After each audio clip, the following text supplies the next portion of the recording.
100 రోజులు పాలన చూడు తెలంగాణలో మార్పు మొదలు మహిళలకు ఫ్రీ బస్సు టికెట్ ఉచిత కరెంటు 200 యూనిట్లు 500 ఇంటి గ్యాస్ రేటు 4.5 లక్షల ఇంద్రమ్మ ఇల్లు తెలంగాణలో మార్పు మొదలు మహిళలకు ఉచిత బస్సులు, 200 యూనిట్ల ఉచిత కరెంటు, 500కే గ్యాస్ బుడ్డి, వడ్డీ లేని డోక్రా లోన్లు, 40,000 కోట్ల పెట్టుబడులు, ఇందిరమ్మ ఇల్లు, ఇవన్నీ ఇచ్చిర్రు గాని రైతులకు రుణమాఫీ మాత్రం చేయలే. పంటకి బోనసీలే. 6 గ్యారంటీల్లా మిగతావి చేయలే. అది కాదురా బాయ్.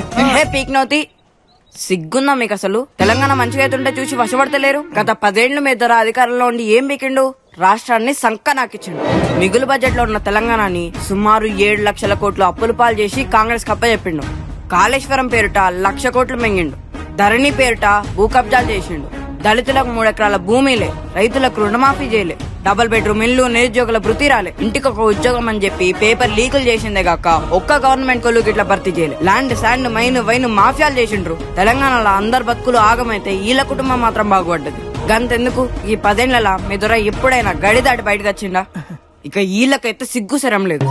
గత 10 ఏళ్ల సంది తెలంగాణకి ఏమిచ్చిండ్రు? గాడిద గుడ్డు. రూపాయి పన్ను కడితే 43 పైసలు ముష్టేసిందే గాక బడ్జెట్ కేటాయింపులకు ఇట్లా తెలంగాణకి ద్రోహం చేసిండ్రు. విభజన హామీలు నెరవేర్చలే. పాలమూరు రంగారెడ్డి ప్రాజెక్టులకు జాతీయ హోదా కల్పించలే. బయ్యారం ముక్కు ఫ్యాక్టరీ రాలే. కాజీపేటలో రైల్వే కోచ్ ఫ్యాక్టరీ ఇవ్వలే. వరంగల్, కరీంనగర్ లను స్మార్ట్ సిటీగా చేయలే. కృష్ణా జలాల్లో సరైన వాటా అయితే హైదరాబాద్ కు ఇండస్ట్రియల్ కార్డర్ లేదు. ఒక్క మెడికల్ కాలేజ్ ఇయ్యలే. IIIT ఇయ్యలే. IIM ఇయ్యలే.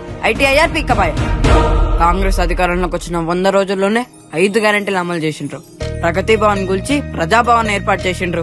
30,000 ప్రభుత్వ ఉద్యోగాలు భర్తీ చేసిండ్రు. 11,000 పోస్టులతో మెగా DSC పెడుతుండ్రు. కులగణన చేస్తుండ్రు. కులాల వారిగా 17 కార్పొరేషన్లు పెట్టిండ్రు. 1,00,000కు పైగా ధరణి సమస్యలు పరిష్కరించిండ్రు. 1వ తారీఖుని జీతాలు, RTC ఉద్యోగులకు 21% ఫిట్మెంట్, గద్దర్ జయంతి సంబరాలు, మహిళా సంఘాలకు వడ్డీ లేని రుణాలు, 58,000 కోట్లతో మూసి ప్రక్షాళన, పాత బస్తీకి మెట్రో, పంట బీమా పునరుద్ధరణ, 40,000 కోట్ల పెట్టుబడులు, regional ring road, Narayanpet Kodangal lift irrigation project, Gulf కార్మికులకు 5 లక్షల ప్రమాద బీమా, మెగా మాస్టర్ ప్లాన్ 2050.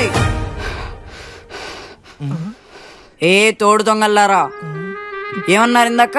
రుణమాఫీ చేయలేదా? 15 ఆగస్టుకి దేశమంతా స్వతంత్ర సంబరాలు జరుపుకుంటే మా తెలంగాణలో రుణమాఫీ సంబరాలు జరిగితే గుర్తుంచుకోండి. తెలంగాణలో మార్పు మొదలైంది.